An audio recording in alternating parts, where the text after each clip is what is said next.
Hello everyone, I'm Tony Southcott. And I'm Komette, and welcome to our review of Annihilation. I'm really excited about this movie because Tony has talked about the idea of cosmic horror and about how movies most of the time miss the point, and I recommended this movie because I think he would like it, and we haven't talked at all about it, so I'm really excited. This is also definitely hard, strange, different type of sci-fi. We are going to end up talking about things at the end. We're going to give our review beforehand without spoilers as much as you possibly can for a movie that's as weird as this. But we want to have some spoiler talk at the end. So you have been warned. I'll put a little cue whenever we start getting into that. Yep. But to start, give them the shortest synopsis you can for this movie. Four or five? Is it 5 women? Yes. 5 women scientists have to explore in this unknown area, and it's basically the events that unfold within the area and kind of the reason why the main character, Natalie Portman, is doing it and what she's learning and all of this crazy stuff. And the area that she's referring to is... the Shimmer. It's this a lighthouse that was basically struck by an alien meteor called the Shimmer, and it looks like soap bubbles a little bit on the outside with the coloring and everything, and basically everything the military is doing, nobody's been able to come back, they can't get any information, so they're sending this team in to try and figure out anything they can. It's just all a mystery. Yeah, the difference in this team is that it's not military based, it's science based, so each of the women have a different field in which they are the expert in, and yeah, I love this movie. I thought it was fascinating. There's a lot that I really do like about this movie. There's some melodrama stuff where it's I just wish that people could get along, but I know that's part of what The Shimmer was doing. Mm-hmm. So, overall, if you're looking for a strange sci-fi movie, this is way better than its 3 out of 5 rating. Yeah, and it's beautiful. The acting, I think, is really, really good. The score is really good, too. They paired everything up pretty much perfectly with this movie, as far as just creating a good film. And I don't understand, I think it's a little bit high, not even so much higher concept. I think people just want movies wrapped up in little bows and everything, and I think that's why it got a little bit of a lower rating than it deserves. Maybe it's hard to explain. I think anytime you get into horror or high concept sci-fi or things that are just out of the norm, you're going to get people rating it lower. Yeah. So I think that this is a victim of that. I didn't see what the Rotten Tomatoes rating is. I'm sure the Rotten Tomatoes rating with the critic rating is a lot higher than just the aggregate rating. I tried reading this book, even though I was warned that the book really has nothing to do with the movie. I mean, it does and it doesn't. I got, I think, about halfway through the book, and it was really messing with my dyslexia, even listening to it. So I had to put it down. I hope that I will be able to continue to read it later on. But I think maybe that's also why some people gave it a bad score, as if they were expecting the story that was coming out of the book. It does not translate into the movie. The movie on its own, though, I think deserves a lot more credit.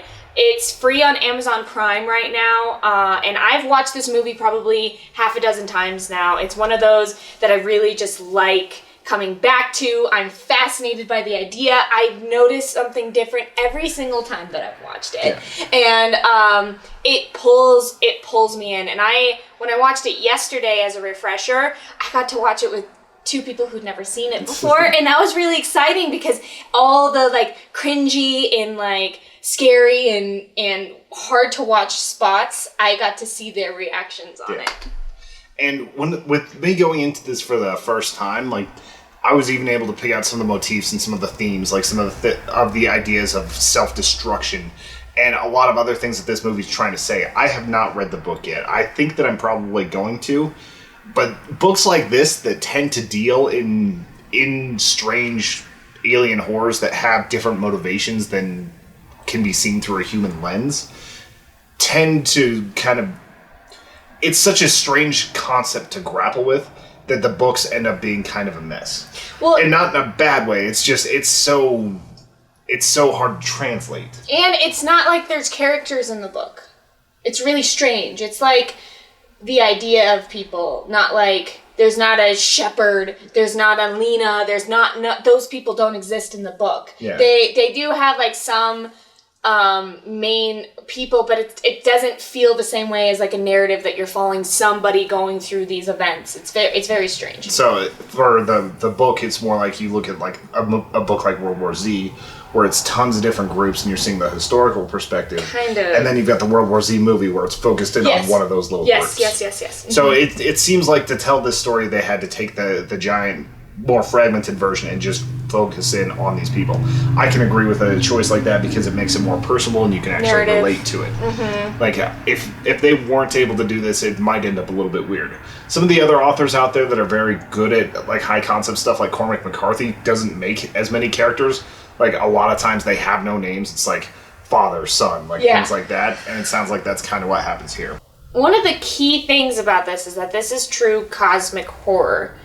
I don't know if this is actually horror or if this is sci-fi with cosmic entities, if we want to like split hairs with I think it's a thriller. There's definitely I would say this spots. is more thriller than horror, but it's also like a lot of suspense. Like, I just didn't find this movie to be scary at all, so I don't know if I can qualify it as horror, but there's some concepts that are really cool.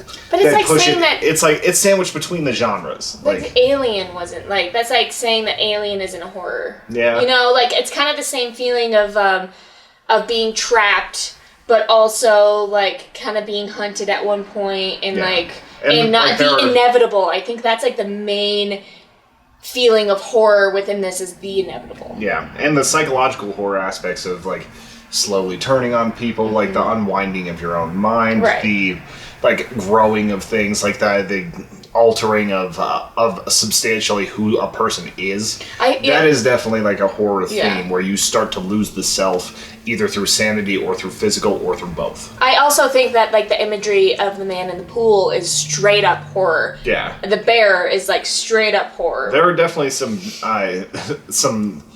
like tableaus that they set up in this, like just perfect scenes where it's like a structure of something that are absolutely gorgeous and stand out, and would make creepy wallpapers. Like the one at the pool looks like my favorite painter, Zadislav Beksinski. Like, that's sort of like the way it was spread out and everything. So it's like, it's just a meticulously crafted movie in a lot of ways for what they're trying to represent. I know it was fairly low budget for what they were able to accomplish too. Like, it seemed like it like they made a movie that looked more expensive than it was. Yeah, I didn't know. I would never look at this and be like, this was... Yeah, it doesn't look cheap at all. Cheaply made. I would never think of that. So I'm interested.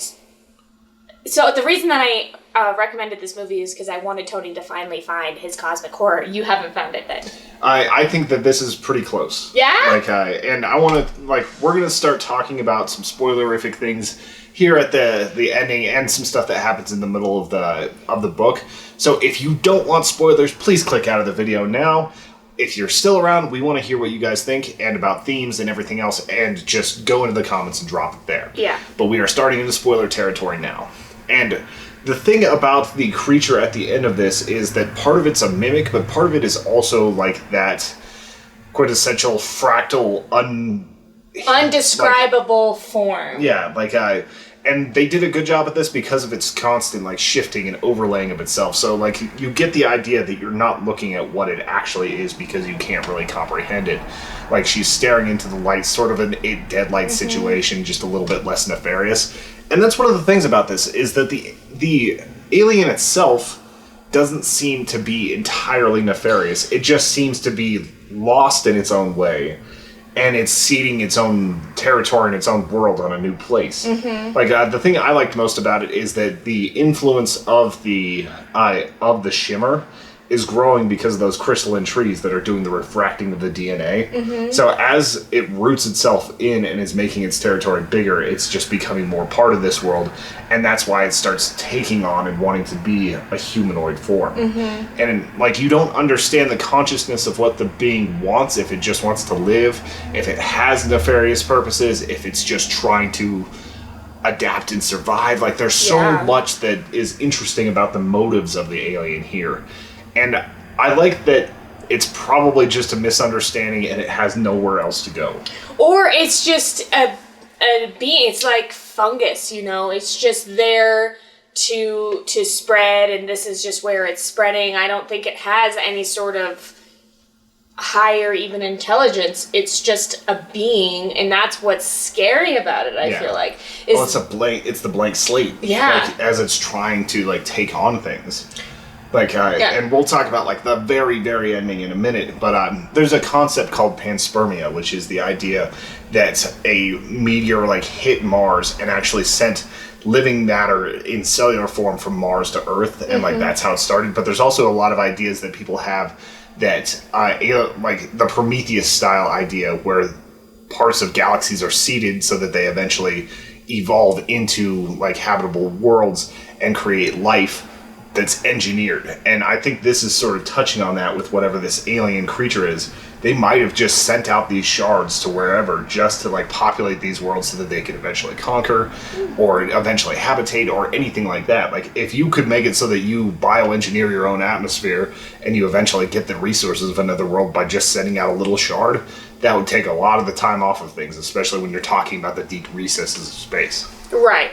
Yeah, and the thing that I'm fascinated with about this movie is the idea of when the physicist starts to talk about what is actually happening within the Shimmer. So all of the refracting within the Shimmer is making all of the DNA of everything in it meld together.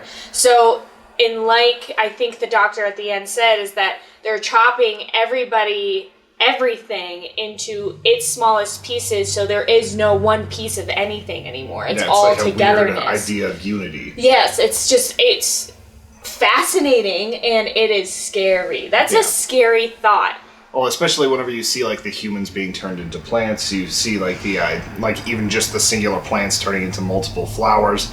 You see these creatures that are turning, like, sort of lampreyish, and the bear is definitely messed up because it seems to almost be acting on the will of something else, like, in a lot of ways, and I imagine for the bear and for the people it kills, because it's harvesting pieces of those people in their last moments as it kills them, that it's probably not a very happy bear. Yeah. Like, that was a moment where I'm not sure if it fits in exactly with what they're talking about with, like, the DNA, but it was so intense that I didn't care that the bear could, like, sort of speak. The bear could come in and had a higher intelligence. Well, and they actually, I noticed this last viewing because one of the people who had never seen it before, she pointed it out to me, but the bear has a human skull starting to come out of his skull. Yeah. Yeah, it's very scary. It's the idea of, like, melding these two. Yeah, making, like, a chimera type thing. Yeah, exactly. And that death was horrific. Yeah, like, that's pretty accurate to what a bear would do to your face as well. Yeah. Like, there's this idea of what Steve Rinella calls super charismatic megafauna,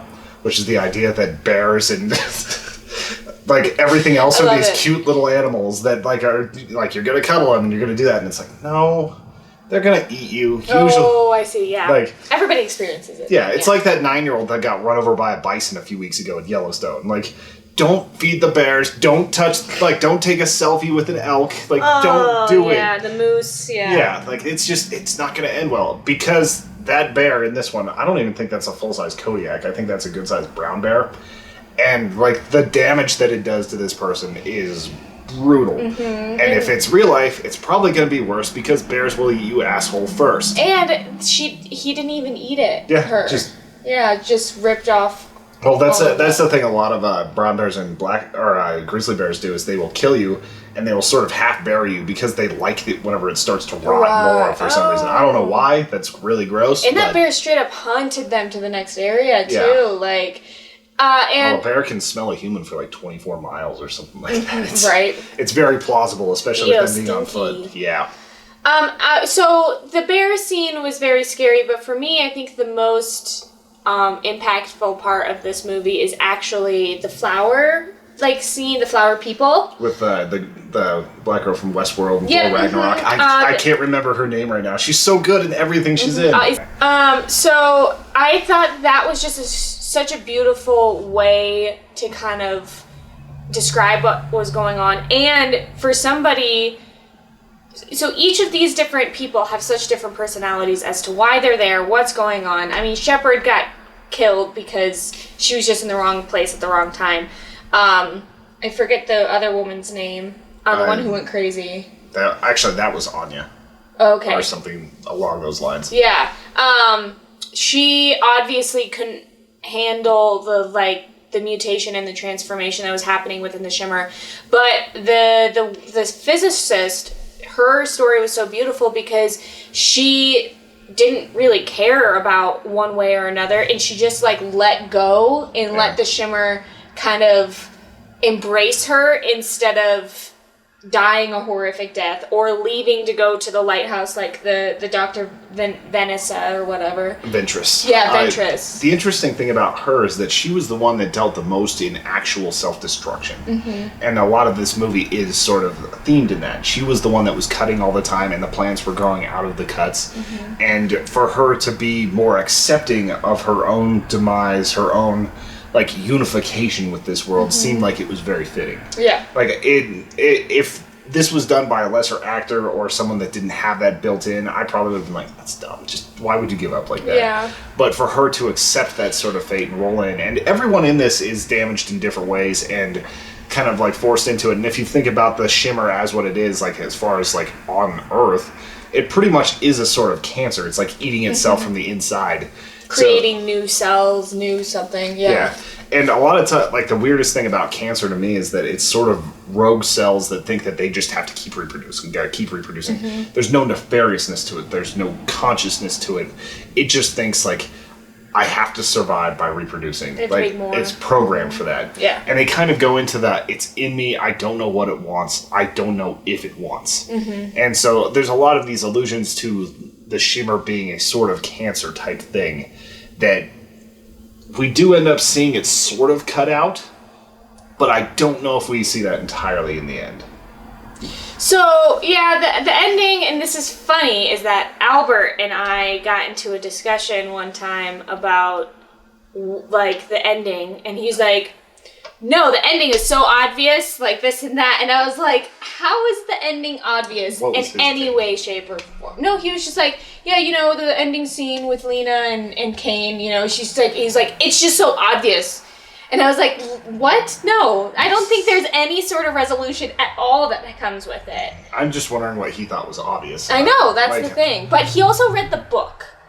So I don't know if maybe he's like, oh, it's obvious because I have all this underlying information from finishing the book. What I took it as is that, like, they came back from trauma and they were both changed and they don't know who they are. That obviously wasn't Kane, though. Yeah, well, Kane came back and, like, he was an imprinted version of Kane from the from the other entity that was just trying to survive. And because that entity existed as both Kane and itself, he knew Kane, he knew Lena, but he didn't know what himself was. Yeah. And that's why he said, I don't think so. He has an understanding that he is, but not an understanding of what or why or anything like that. Yeah. And for them to both be exhibiting, like, the changing eye colors, like, that means that something was imprinted on her, too. Like, whenever it had her pinned against the door and all that.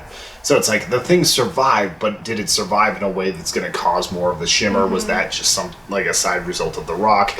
We don't know what the exact resolution is there, and I'm not sure that this is a movie built for a sequel. You could make one, but it feels like it would be tacked on in a weird way. Yeah, and I don't think I would like that. For as much as I love this movie and everything that has to do with it, I don't think I'd enjoy that at all.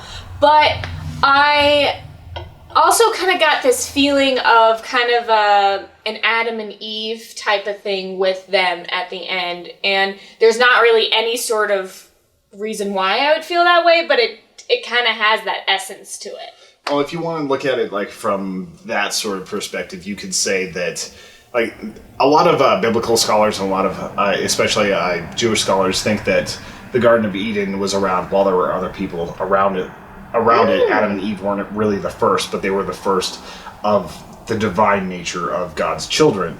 So you had other people out there, and if you were to put those two in that context, you would have them being sort of the purified ones amongst the other. Oh! So if you could go down, so I was right. No, I wasn't. It's an idea. Like we're strictly wandering into fan theory now. We're having fun with this, and that's one of the things I want you guys to throw in the comments, because I really want to know what you thought of the ending, what you felt about this movie, because this is a movie that actually is a lot about feeling. Mm-hmm. Like, there's analysis, we can dig deep on it and all that, but whenever we were talking about higher concept stuff, they're trying to pull something deeper out of you, and I think that we should be talking both in the critical sense and what you thought of it, like as in the emotional sense. Just tell us all that in the comments. Yeah, I'm really excited to hear what other people think. I want to know if other people feel the same way about this movie. It's possible because I have a absolute love for Natalie Portman. I pretty much like watching anything that she's in, and that's how I found this movie to begin with. I hadn't heard anything about it, whatnot. Yeah, so I was like, yeah, so I'll watch this. I'm back and forth on her, but I think most of her uneven performances have been bad directors more than anything else. Like, I love her. So it's like I blame like some of the badness of I used to blame some of the badness of Star Wars on her acting, and I was like, everybody was bad in that movie, and that's totally George Lucas's fault. But, like, the taint of those 3 Star Wars movies stuck with me on Natalie Portman for a while. That's so sad. She's so good. V for Vendetta brought it back a little bit. Like, I go back and forth on Natalie Portman. It really depends on the movie. Yeah. She never carries it for me. We'll see how she does in Thor Love and Thunder, where she actually gets to be Lady Thor. I'm very interested in that, actually. But I love Natalie Portman, so it doesn't matter. Anyways, let us know what you think about this. Let us know what you think of the ending. Did it make sense to you? Were you scratching your head like I was? Or were you the Albert where you're like, that totally makes sense. Nothing is ever ambiguous in your entire life. Or what do you think happened to the land after the Shimmer went away? Yeah. What happened to all those things? Are they just going to be that way? Are they going to breed and make more things? I'm like so interested in knowing more about this. The military should probably just plasma it. Yeah, right. Did you read the book and you hated the movie? Or did you read the book and like the movie? Yeah, just feedback. Yeah. That's all we want. That's all we want. Let us know if you have any other movies that you want us to watch. And we are going to be back in the next couple of weeks with either an original versus remake or another movie review. Yep. We will see you guys soon. Hit that like button, hit that subscribe button. Also, we will see you with more brewing things. Go check out the Mountain Dew video if you haven't already. Have a great week. Bye.